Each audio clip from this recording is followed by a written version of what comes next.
36 годишен жител од тетовското село Пршовце вчера се здобил со тешки телесни повреди, откако предизвикал сообраќајка додека управувал со украдено возило. Според полициските информации, тој најпрв ја искористил невнимателноста на негов соселанец, кој го оставил клучот во бравата од автомобил Opel Vectra. Влегол внатре и веднаш го стартувал возилото, пошто се упатил кон Тетово. На околу 100 метри пред влезот во селото Слатино на регионалниот пат Јажинце-Тетово. Тој загубил контрола на возилото, излетал од патото и удрил во две паркирани возила. Комбе Ford Transit и Golf, собственост на лице од Слатино.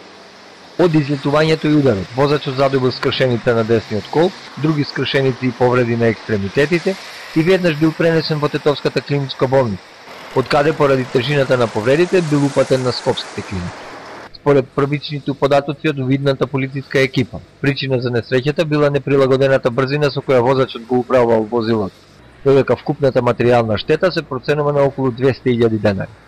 Од неофицијални информации од жители на Пршовце, настраданиот во сообраќајката подолго време се соочувал со психички проблеми.